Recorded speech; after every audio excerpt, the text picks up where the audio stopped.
তখন একটি কুচক্রী মহল যারা দীর্ঘদিন এই ফ্যাসিস্ট সরকারের বিরুদ্ধে, হাসিনার বিরুদ্ধে কখনো আন্দোলন করেনি, যারা শুধু আন্দোলন করেছিল তারা তাদের নেতৃবৃন্দর ফাঁসির যে রায় দিয়েছিল, রায়ের প্রতিবাদে এই বাংলাদেশের গণতন্ত্রের মুক্তির জন্য, বাংলাদেশের ভোটাধিকার ফিরে পাওয়ার জন্য যারা কখনো আন্দোলন করেনি, তারা আবার এই আন্দোলনকে আজকে এই আন্দোলনে শরিক না হয়ে জনগণের ভোটে নির্বাচিত বাংলাদেশ জাতীয়তাবাদী দল যখন সুষ্ঠুভাবে দেশ পরিচালনা করছে, তখন এই আন্দোলনের এই উন্নয়নের ধারাকে ব্যাহত করার জন্য নানানভাবে ষড়যন্ত্র করছে।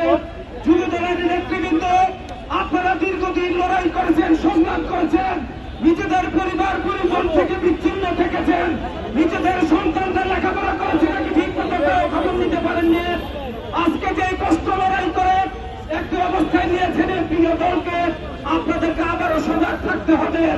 সকল ষড়যন্ত্রকারীরা আজকে আবার ঐক্যবদ্ধ হয়েছে তারেক রহমানের নেতৃত্বে বাংলাদেশ জাতীয়তাবাদী দলকে প্রশ্নবিদ্ধ করার জন্য।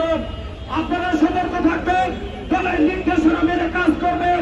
বাংলাদেশের যে উন্নয়ন শহীদ জিয়া করেছেন, বেগম খালেদা জিয়া করেছেন, তারই ধারাবাহিকতায় আমাদের নেতা জনাব তারেক রহমান করবেন। আপনারা সবাই ঐক্যবদ্ধ থাকবেন।